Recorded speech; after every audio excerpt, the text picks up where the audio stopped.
Yesu unipendaye, kwako nakimbilia.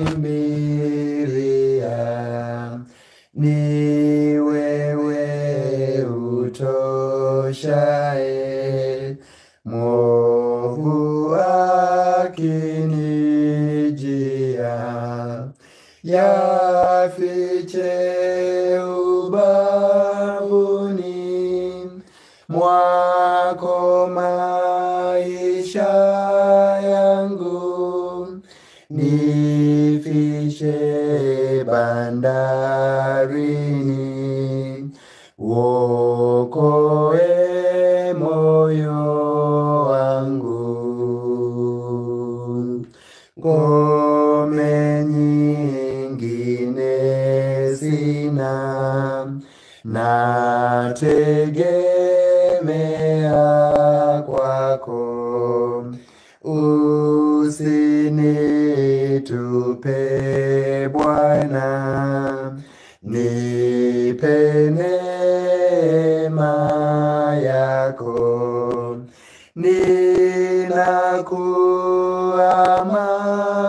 Ninakuamania, mwenye kuniwezesha.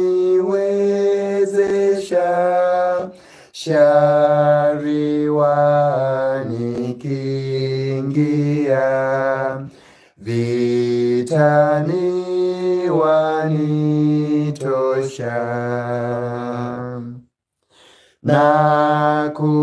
Nakutaka mpaji, vyote napata kwako.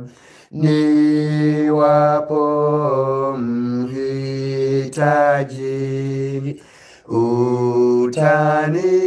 utanijazi vyako. Nao waangukao, wanyonge wape nguvu. Poza wauguao, uongoze vipofu. Bwana umeniosha moyo kwa damu yako. Neema ya kutosha yapatikana kwako. Kwako Bwana naona kisima cha uzima. Mwangu moyoni Bwana, bubujika daima. Kwako Bwana naona kisima cha uzima. Mwangu moyoni Bwana, bubujika daima.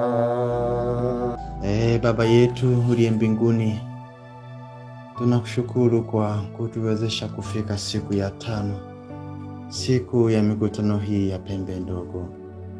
Tunakuja mbele zako tukinyenyekea, tukiomba Roho yako Mtakatifu atuongoze katika somo tunaloenda kujifunza. Fungua akili zetu Bwana, fungua mioyo yetu, tupate kuelewa na kutenda mapenzi yako. Tunakataa usumbufu wa kila nguvu za giza, ili jina lako libarikiwe kupitia mafundisho haya. Tunasali tukiamini kwa jina la Yesu Kristo, Bwana na Mwokozi wetu. Amina. Leo ni siku yetu ya 5 katika mfululizo wa masomo haya, na siku ya leo tunalo somo zuri kabisa ambapo jana tuliangazia jinsi ambavyo pembe ndogo ilivyobadili amri za Mungu. Tulinukuu kitabu cha Danieli sura ya 7 na ule mstari wa 25. Tukaona kwamba pembe ndogo naye atajaribu kubadili majira na sheria. Na hapo ndipo tukaona kwamba fungu hili la Danieli sura ya 7 na ule mstari wa 25 ni fungu ambalo linatoa unabii kuhusu pembe ndogo, ambapo kwa hakika tumekwisha kumfunua na kumuona pembe ndogo kwamba ni nani, ambapo tumekwisha kuthibitisha na kuona ya kwamba pembe ndogo ni mamlaka ya kidini. Lakini tukaja kuona kwamba kiujumla kwamba pembe ndogo kumbe ni mfumo. Pembe ndogo ni mfumo. Tukaona kwamba pembe ndogo si mtu binafsi, na badala yake pembe ndogo ni mfumo. Sio mfumo tu, ni mfumo wa kidini ambao kwa hakika unanena kinyume cha aliye juu. Unatoa mafundisho ambayo kwa hakika yanakuwa hayalingani na Biblia. Yanatoa mafundisho ambayo kwa hakika yanakuwa ni ya kumkufuru Mungu, yanakuwa ni makufuru. Ndivyo tukaona jinsi pembe ndogo sasa alivyobadili amri za Mungu. Tukaona amri za Mungu zimeweza kubadilishwa na pembe. Tukaona amri ya pili ambayo kwa hakika inakataza kujichongea sanamu na kujifanyia sanamu. Tena sanamu ya mfano wowote, uwe ni mfano wa mbinguni, uwe ni mfano wa duniani, uwe ni mfano chini ya bahari. Sasa amri hii ambayo inakataza kujichongea sanamu, tuliona kwamba pembe alilolifanya ni kuweza kuiondoa amri hiyo. Lakini si hivyo tu, hata ile amri ya 4, amri inatutaka tuweze kukumbuka siku ya Sabato, pembe ndogo alichokifanya, alibadilisha amri hii. Badala ya kuweza kuitunza siku ya Sabato, pembe ndogo akaibadilisha na kuihamishia Jumapili. Utukufu wa Sabato ukahamishwa kutoka Jumamosi ambayo ni siku ya Sabato na kupelekwa siku ya Jumapili. Hivi ndivyo pembe ndogo alivyofanya mabadiliko ya amri za Mungu.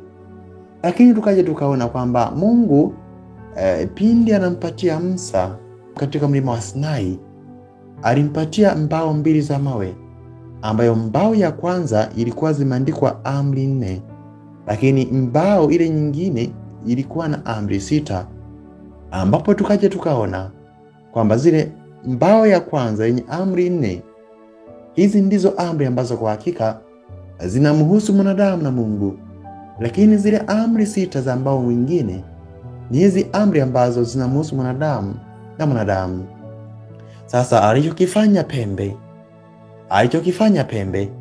ile amri ya 10 aliweza kuipasua katikati ili ziweze kutoa idadi ya amri kufika 10. Kwa sababu ile amri ya pili inayokataza kujichongea sanamu, inayozuia kujifanyia sanamu na kuiabudu, pembe ndogo aliitoa. Lakini amri ile ya 10 aligawanya katikati ili iweze kuleta idadi ya amri 10. Hivi ndivyo alivyofanya pembe. Aliweza kubadilisha amri za Mungu. Lakini tulikuja tukaona nukuu mbalimbali, lakini si za watu binafsi tu, hata za kanisa lenyewe, likikiri wazi kabisa kwamba kanisa limeweza kufanya badiliko juu ya amri za Mungu. Lakini tulikuja kuona ya kwamba Mungu hageuki. Mungu si geugeu. Amri yake ni takatifu. Akiisema kwa hakika ameisema. Tukaje tukaona amri ya pili ambayo ni amri ya Mungu inayokataza kuabudu sanamu. Lakini tukaja tukaona katika katekisimu ya kanisa Katoliki ambavyo amri ilivyoondolewa na ibada zinafanywa mbele ya sanamu. Kanisa limepamba kwa sanamu. Ni sanamu za Mabikira Maria, ni sanamu za Yesu, ni sanamu za Mtakatifu Yakobo, ni sanamu za Mtakatifu Luka, sanamu za wafu. Kanisa limepambwa ambavyo kwa hakika ni kinyume kabisa na mapenzi ya Mungu. Kwa hiyo hivi ndivyo ambavyo jana tuliweza kuona jinsi pembe ndogo alivyofanya mabadiliko juu ya amri za Mungu. Na leo tunalo somo ambao ni mwendelezo wa somo letu la jana. Msomaji ni kitabu cha Danieli. Ni Danieli sura ya 7 ule mstari wa 8 na Danieli sura ya 7 ule mstari wa 21 na Danieli sura ya 7 ule mstari wa 25. Maandiko matakatifu yanasema, nikaziangalia sana pembe zake, na tazama, pembe nyingine ikazuka kati yao, nao ilikuwa ndogo, ambayo mbele yake pembe 3 katika zile za kwanza zikang'olewa kabisa. Na tazama, katika pembe hiyo mlikuwa na macho kama macho ya mwanadamu, na kinywa kilichokuwa kikinena maneno makuu. 21. Nikatazama, na pembe hiyo hiyo ilifanya vita na watakatifu ikawashinda. 25. Naye atanena maneno kinyume chake aliye juu, naye atadhoofisha watakatifu wake aliye juu, naye ataazimu kubadili majira na sheria, nao watatiwa mikononi mwake kwa wakati, nyakati 2.5 wakati. Nabii Danieli alipopewa maono ya wale wanyama wakubwa 4, aliona pia pembe ndogo iliyojitokeza. Pembe hii ilibeba sifa za kipekee. Pembe hii ilionekana kuwa na macho kama ya mwanadamu na kinywa kilichosema maneno ya makufuru katika Danieli sura ya 7 na ule mstari wa 8. Lakini hii si tu nguvu ya kisiasa, lakini pia ni nguvu ya kidini iliyochanganya ukweli na uongo, ikaleta madhara makubwa kwa watu wa Mungu. Leo tunachunguza madhara ya pembe ndogo kwa msaada wa maandiko matakatifu. Leo tunachunguza madhara ya pembe ndogo kwa msaada wa historia na mifano ya maisha ya kila siku. Pembe ndogo inampinga Mungu wa kweli. Pembe ndogo inapinga kweli ya Mungu. Ni kitabu cha Danieli msomaji. Ni Danieli sura ya 7 na ule mstari wa 25. Neno la Mungu linasema, naye atanena maneno kinyume chake aliye juu, naye atawadhoofisha watakatifu wake aliye juu, naye ataazimu kubadili majira na sheria, nao watatiwa mikononi mwake kwa wakati, nyakati 2.5 wakati. Pembe ndogo amefanikiwa kubadili haya. Kuna vitu viwili ambavyo vinatajwa sehemu hii. Kuna majira, lakini vile vile kuna sheria. Tuchambue moja baada ya jingine. Kama ambavyo tuliona jana, pembe ndogo amefanikiwa kubadilisha sheria za Mungu. Pembe ndogo amefanikiwa kubadilisha amri za Mungu, ambapo ile amri ya pili ya Mungu kati ya zile 10 inayokataza kujichongea sanamu na kuziabudu, pembe ndogo amefanikiwa kuitoa. Lakini ile amri ya 4 inayotutaka tuweze kuikumbuka siku ya Sabato, pembe ndogo amebadilisha, na badala yake utukufu wa Sabato umehamishiwa siku ya Jumapili. Lakini vile vile amri ya 10, pembe ndogo ameipasua katikati. Pembe ndogo amegawanya katikati ili iweze kuleta idadi ya amri kuwa 10. Kwa hiyo kwa upande wa sheria, pembe ndogo amefanikiwa kufanya mabadiliko. Lakini vile vile kwa upande wa majira yamekwisha kubadilishwa. Tunaposoma neno la Mungu, siku inaanza jua inapozama, yaani jioni ya siku, na siku inabadilika jua linapozama. Lakini tukija katika kalenda ya kisasa, kalenda ambayo sasa inaongoza ulimwengu, tunaambiwa ya kwamba siku inabadilika inapofika saa 6 usiku. Majira yamebadilishwa. Biblia inasema ikawa asubuhi, ikawa jioni siku ya kwanza. Lakini pembe ndogo imebadilisha. Pembe ndogo anasema ikawa mchana, ikawa usiku saa 6 usiku, siku moja. Kwa hiyo pembe ndogo amefanikiwa kubadilisha sheria. Pembe ndogo amefanikiwa kubadilisha majira. Msomaji, ni kile kitabu cha Danieli. Sasa Biblia inaposema kwamba naye atanena maneno kinyume chake aliye juu, naye atawadhoofisha watakatifu wake aliye juu, naye ataadhimu kubadili majira na sheria. Sasa kiujumla hapa tunajifunza kwamba pembe ndogo inaleta mabadiliko katika sheria za Mungu. Pembe ndogo inaleta mabadiliko katika utaratibu wa Mungu. Mfano mzuri, Mungu alisema katika amri 10, ile ambayo inasema ikumbuke siku ya Sabato, amri ya 4. Lakini pembe ndogo amethubutu kuibadilisha amri hii. Watu wengi wanamwabudu Mungu kwa njia ambayo yeye hakusema, wakiamini wako sahihi kabisa, wakiamini wako salama kabisa, wakiamini ibada yao inaenda sehemu inayostahili kabisa. Ni sawa na daktari kukupatia dawa ya malaria, lakini mtu mwingine anakuambia hapana, kunywa Panadol tu utapona. Mwisho unaweza kufa kwa sababu ya mabadiliko hayo madogo yanayoonekana kama si kitu. Msomaji, ni kile kitabu cha Danieli. Danieli sura ya 7 na ule mstari wa 21. Maandiko matakatifu yanasema, nikatazama na pembe hiyo ilifanya vita na watakatifu ikawashinda. Biblia inasema nikaona pembe ile ikipigana watakatifu na ikiwashinda. Nguvu hii iliwatesa wale waliokataa kushika mafundisho ya uongo. Nguvu hii iliwatesa wale waliotaka kushika amri za Mungu na kufuata ukweli. Katika historia, maelfu ya Wakristo waaminifu waliuawa kwa sababu walikataa kuabudu kinyume na maandiko. Ni kama mwanafunzi shuleni anayeonewa kwa sababu anataka kusoma kwa uaminifu na hafanyi udanganyifu wa mitihani. Dunia inacheka, lakini Mungu yeye ndiye mshindi. Pembe ndogo anatoa mafundisho ya uongo. Msomaji, kitabu cha Wathesalonike wa pili.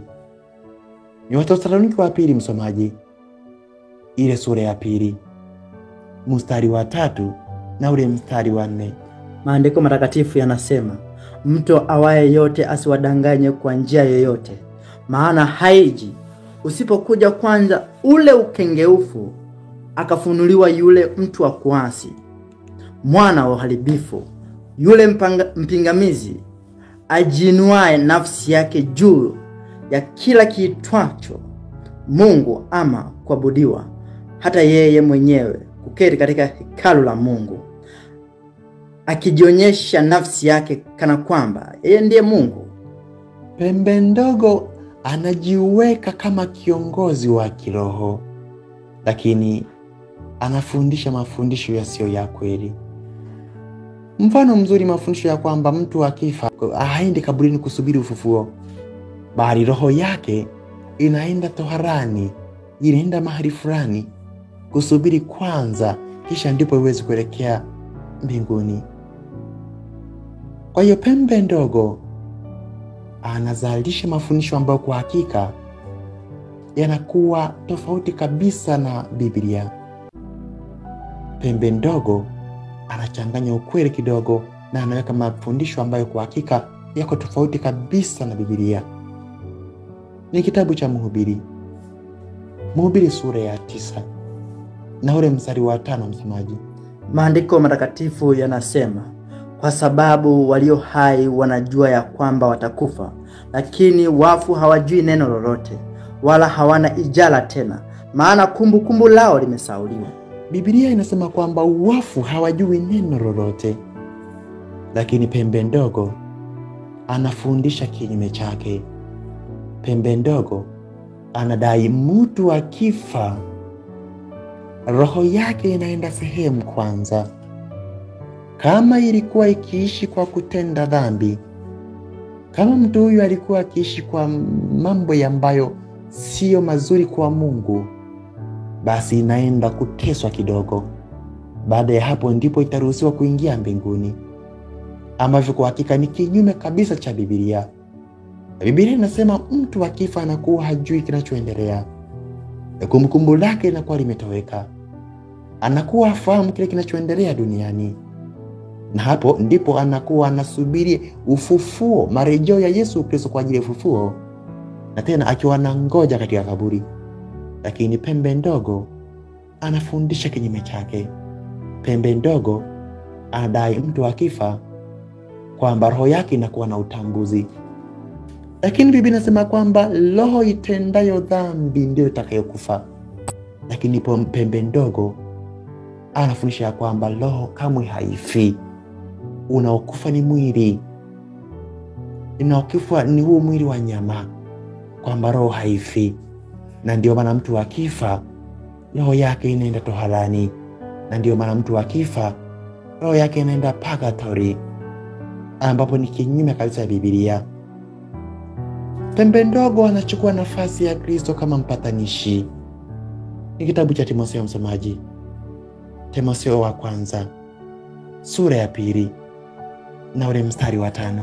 Maandiko matakatifu yanasema, kwa sababu Mungu ni mmoja na mpatanishi kati ya Mungu na mwanadamu ni mmoja, mwanadamu Kristo Yesu. Biblia inasema Mungu ni mmoja na mpatanishi kati ya Mungu na wanadamu ni mmoja, ambaye ni Kristo Yesu.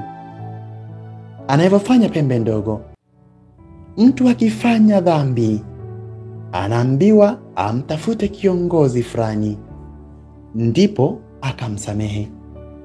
Sasa hii inategemeana na hali ya kiongozi, jinsi alivyo kwa wakati huo. Ninajaribu kupiga taswira. Wakati fulani sasa ninamtafuta kiongozi huyo. Kwa kuwa wanadamu wakati mwingine tunachanganya na majukumu, ninamkuta kiongozi ana hali fulani ambayo kwa wakati huo hayuko sawa. Ninafikiria kwamba kwa wakati huo ninaweza nisipate msamaha wa dhambi. Ni kwa sababu kiongozi huyo, kwa lugha ya kisasa naweza nikasema, hana mudi. Sasa pembe ndogo anafundisha namna hii kwamba mtu akifanya dhambi anaambiwa mtafute kiongozi fulani akatubu kwake, naye ndipo atapata msamaha kwa mtu huyo. Lakini Biblia inasema kwamba msamaha ni kupitia Yesu Kristo peke yake. Pembe ndogo anachukua nafasi ya Kristo. Pembe ndogo anajitwalia mamlaka ya Bwana. Pembe ndogo anachukua madaraka ya Yesu Kristo. Madhara yake ni kwamba watu wanamtegemea binadamu badala ya kumtegemea Mungu wa kweli. Kwa sababu mtu anapojikuta ameanguka katika dhambi, badala ya kumkumbuka Yesu, badala ya kumkimbilia Yesu, mtu anaanza kuwaza, kiongozi nitampata wapi ili aende akamwage haja zake kule. Haya ni mafundisho na maelekezo ya pembe ndogo. Ni kama kwenda benki kuchukua pesa zako, lakini unamkabidhi kadi yako kwa mtu mwingine akachukue kwa niaba yako. Hatari ni kuibiwa. Pembe ndogo inapotosha ibada ya kweli. Msomaji, ni kitabu cha Ufunuo. Ufunuo sura 13 na ule mstari wa 4. Maandiko matakatifu yanasema, wakamsujudu yule joka kwa sababu alimpa huyo mnyama uwezo wake. Nao wakamsujudu yule mnyama wakisema, ni nani afananaye na mnyama huyu? Tena ni nani awezaye kufanya vita naye? Biblia inasema wakamsujudu yule joka. Pembe ndogo inaleta mchanganyiko wa ibada. Watu wakidhani wanamwabudu Mungu, kumbe wanamwabudu shetani kwa njia ambayo sio ya kawaida.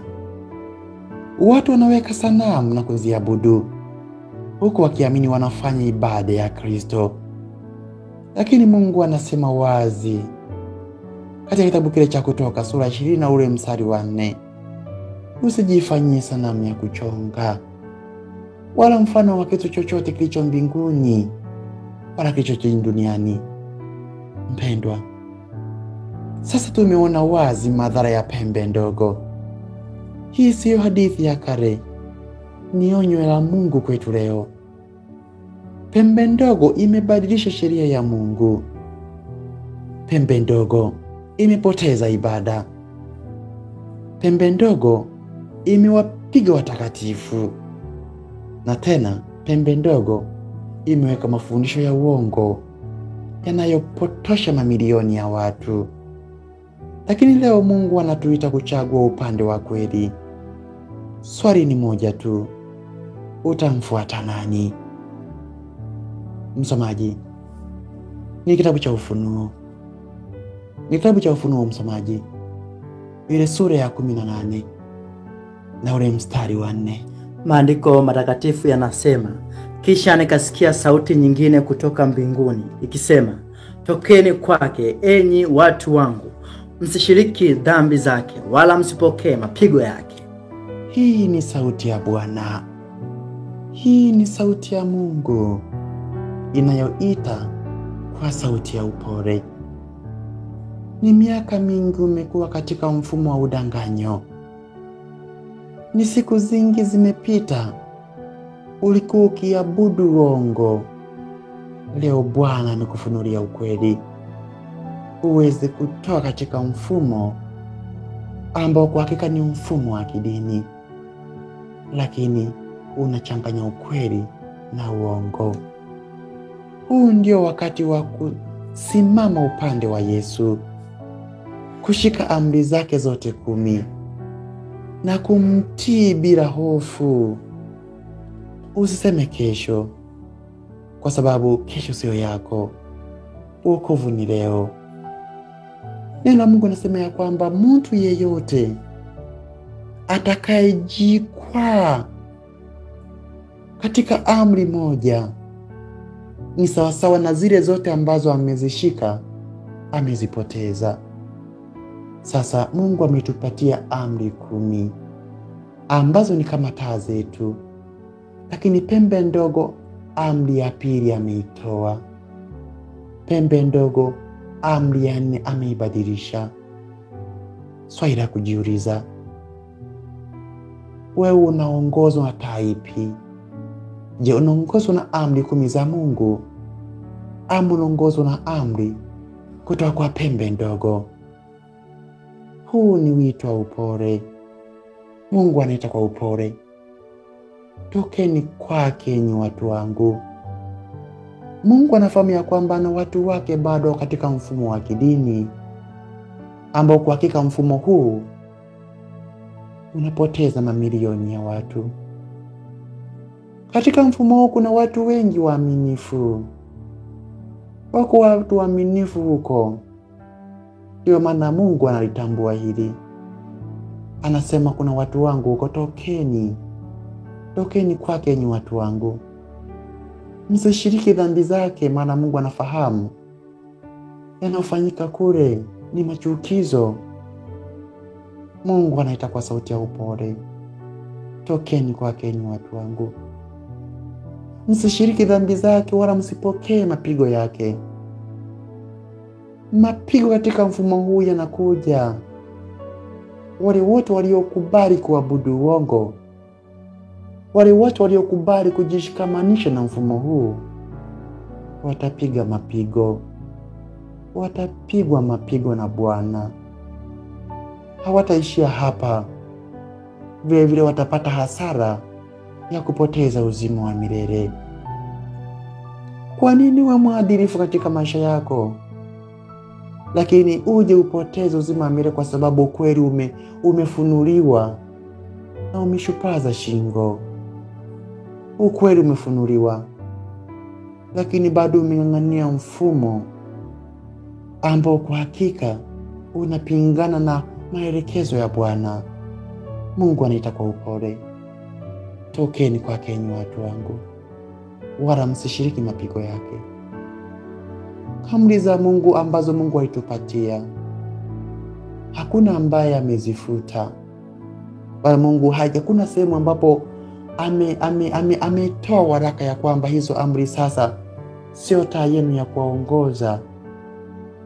Hata Yesu Kristo mwenyewe alipokuja duniani alisema neno haya katika kitabu cha Mathayo 5:17. Usizani kwamba ninakuja kubadilisha amri. Yesu mwenyewe alisema neno haya. Lakini hata Yesu baada ya kufa, watu waliendelea kuongozwa na amri.